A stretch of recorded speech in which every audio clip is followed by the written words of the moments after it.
On va corriger un exercice sur les fonctions exponentielles. Alors soit f, la fonction définie par que chaque x associé exponentielle de x divisé par x moins 1.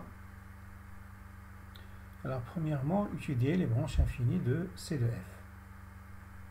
Alors, avant de déterminer les branches infinies de CF, il faut déterminer premièrement le domaine de définition.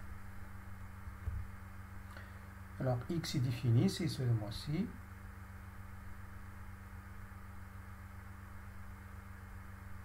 X appartient à R et x moins 1 différent de 2 heures. C'est-à-dire x appartient à R et x différent de 1. Donc, le domaine de définition de notre fonction, c'est moins l'infini 1 union 1 plus l'infini. Maintenant, après la détermination du domaine de définition, il faut calculer les limites aux bornes de df.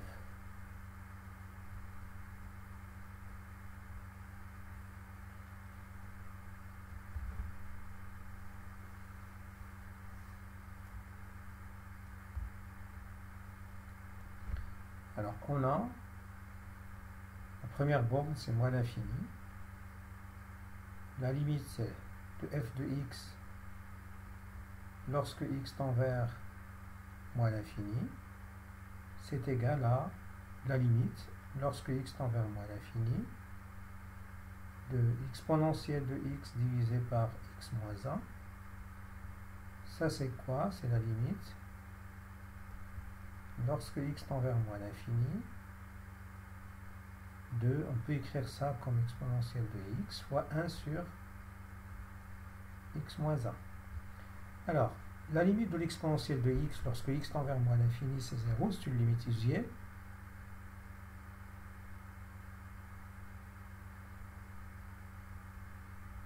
Et bien sûr, la limite de 1 sur x moins 1,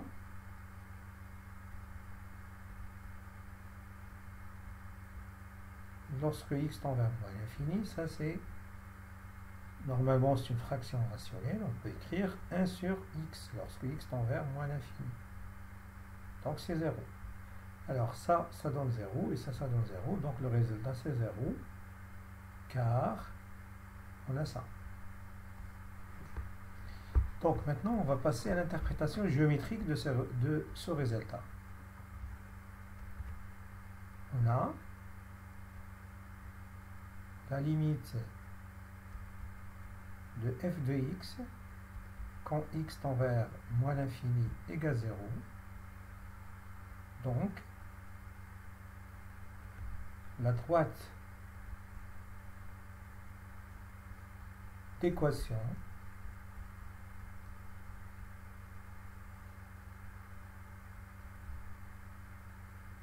y égale 0, autrement dit c'est l'axe des abscisses,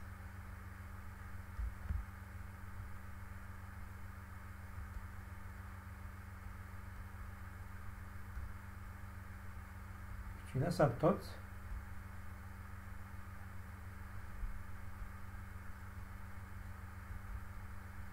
horizontale de CF au voisinage de moins l'infini. Voilà, c'est ça la branche infinie au voisinage de moins l'infini. Maintenant, on va passer à la branche infinie en 1.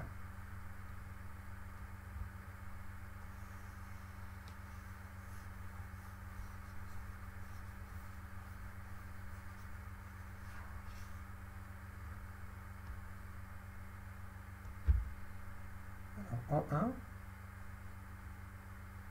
on a la limite de f de x lorsque x tend vers 1 plus, c'est-à-dire par valeur supérieure, c'est la limite lorsque x tend vers 1 plus de exponentielle de x divisé par x moins 1. Et bien sûr, ça c'est quoi? Normalement, c'est e divisé par 0. Donc, mais il faut faire attention, x il est strictement supérieur à 1, donc x moins 1 c'est positif. Donc, la limite de x moins 1, lorsque x tend vers 1 plus, normalement c'est 0. Et on met un plus ici pour dire que cette quantité est positive pour x tend vers 1 par valeur supérieure. Et bien sûr, la limite de l'exponentielle lorsque x tend vers 1, c'est une fonction continue en 1, donc ça donne directement e. Et bien sûr, e divisé par 0 plus, c'est plus infini, car on associe. De même,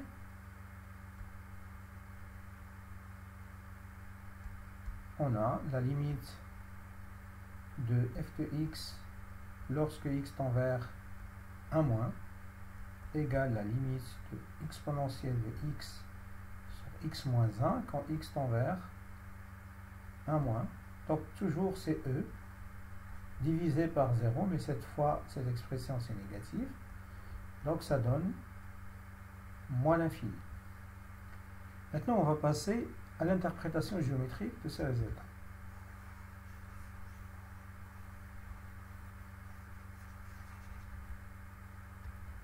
Interprétation géométrique. Alors, qu'est-ce qu'on a montré? On a montré que la limite de f de x en 1 plus, c'est égal à plus infini. Et la limite de f de x lorsque x tend vers 1 moins, c'est égal à moins l'infini. Donc, la droite d'équation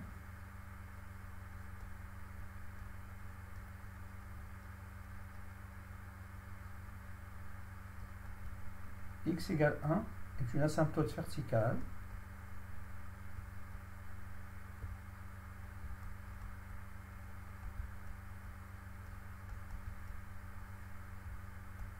de CF en ou bien au voisinage de. Alors, il ne faut rien dire ici. Donc, est un asymptote verticale de CF, soit à droite de 1 et à gauche de 1, ou bien on ne peut rien dire. On peut ne rien dire ici, dans ce cas. Alors, maintenant, il reste la limite en plus infini.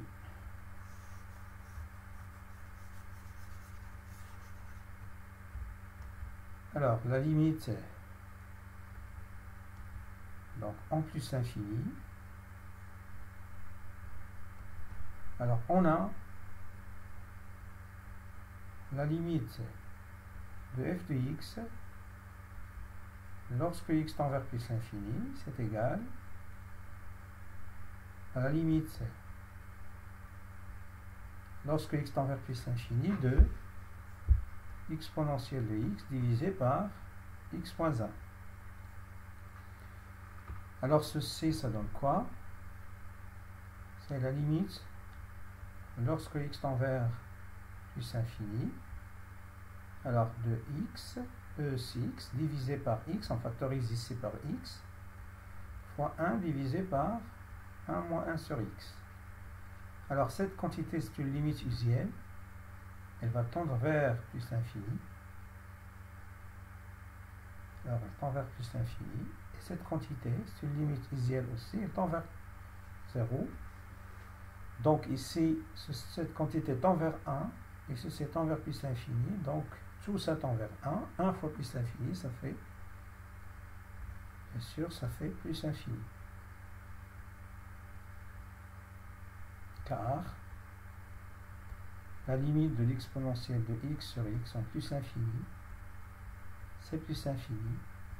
Et la limite de 1 sur x en plus infini, c'est 0. Alors maintenant, on va passer. Alors on n'a pas d'interprétation géométrique ici, il faut continuer à calculer la limite de f de x sur x. On a la limite de f de x sur x lorsque x tend vers plus infini, c'est égal à la limite de exponentielle de x sur x au carré moins x, lorsque x tend vers plus infini.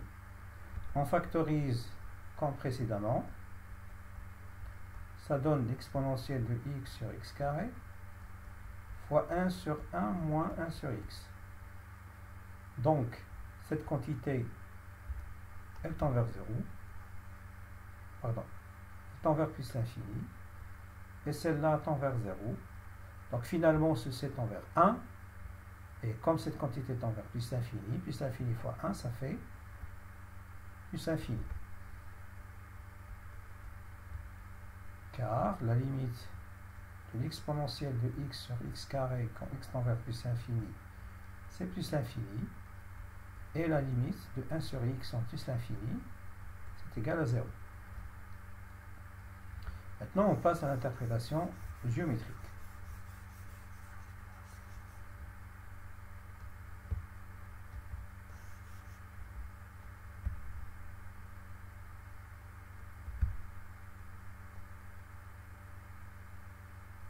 Alors maintenant, on vous demande de dresser le tableau de variation de la fonction f.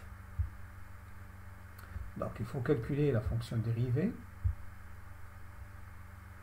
Donc la fonction f est dérivable en tant que quotient de deux fonctions dérivables.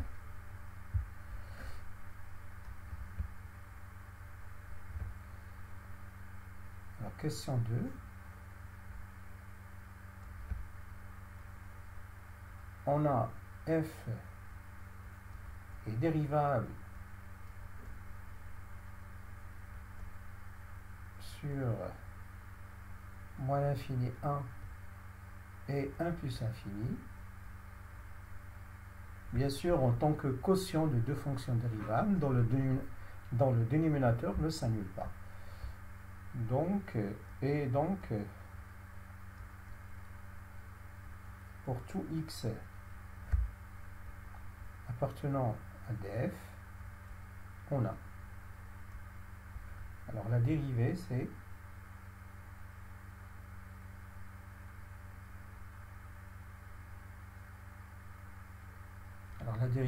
normalement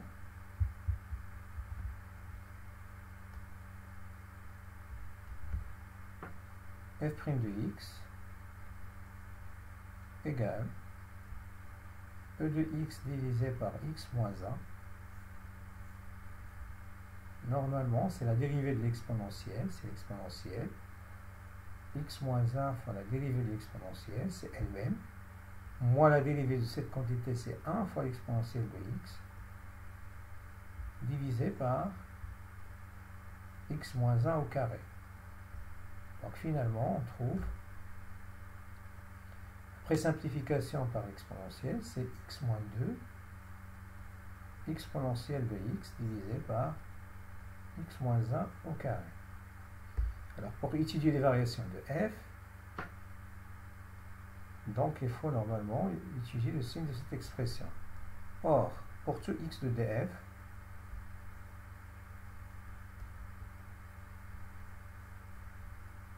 on a exponentielle de x divisé par x moins 1 au carré, c'est strictement positif. Donc, f' de x est du signe de, bien sûr, de signe de x moins 2. Puisque cette quantité, c'est toujours positif, ça c'est toujours positif, donc elle reste x moins 2. Donc notre fonction dérivée a pour signe le signe de x moins 2. Alors maintenant, on va dresser au tableau de variation.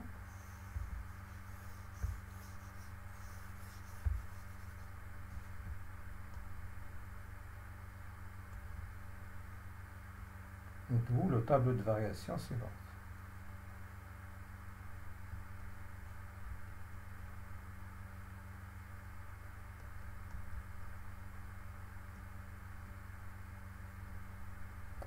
Pardon. Alors,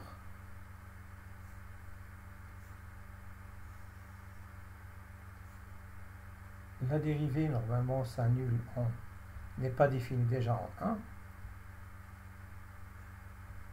et s'annule en 2. C'est moins l'infini, c'est plus l'infini.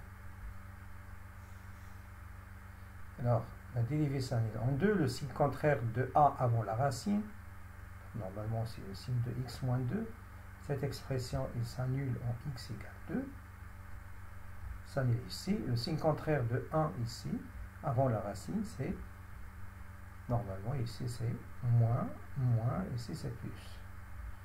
Donc, on va continuer le tableau de variation de f, comme ça. Alors, ça donne, si c'est f,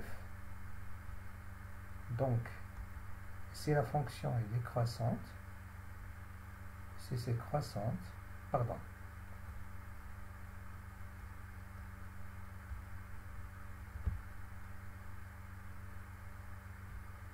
et si c'est décroissante, ici c'est croissante.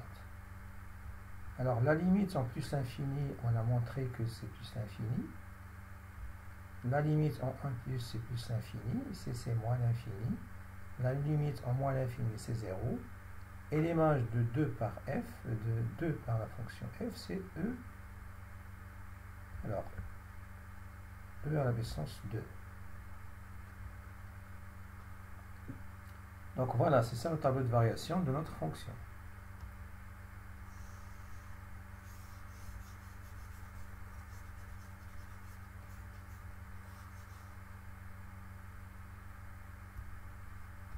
Alors,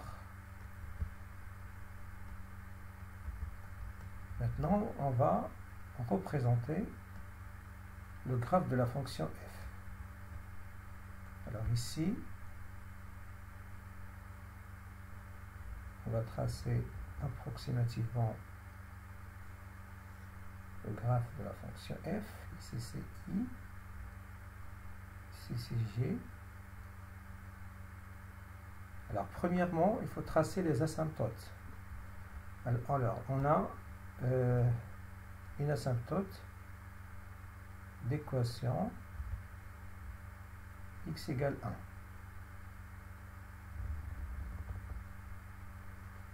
1. Et bien sûr, ça c'est asymptote verticale. On a une asymptote horizontale au voisinage de moins l'infini. Et bien sûr, on a une branche infinie au voisinage de plus l'infini. Alors maintenant, il faut passer à...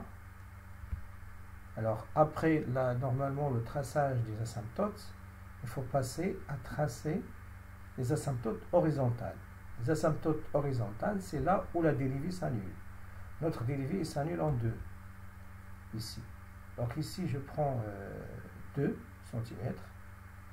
Donc ça, c'est 2, 3, 7. Normalement, la dérivée s'annule quelque part ici. Normalement, c'est 7,4 à peu près. Alors, je vais prendre le point ici, même s'il est en haut. Donc ici, normalement, supposons que ça, c'est...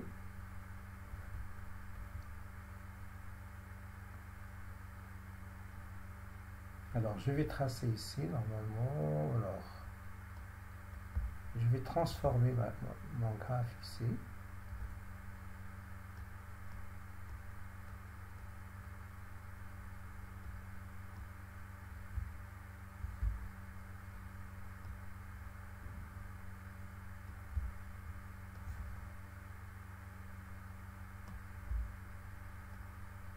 Alors, j'essaye de transformer mon graphe.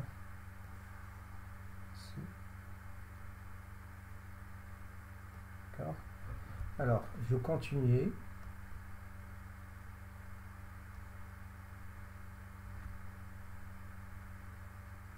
Ça, c'est l'asymptote verticale.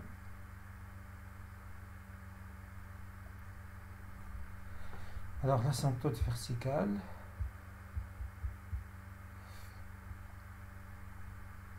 alors je vais continuer ici, comme ça. Alors, l'image de 2, c'est 7,4 à peu près, donc 1, 2, 3, 4, 5, 6, 7. 7, quelque chose. Disons que l'image de 2, elle est là.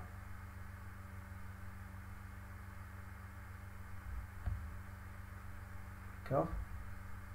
Alors, Maintenant, la fonction est décroissante ici. Ça, c'est une asymptote verticale.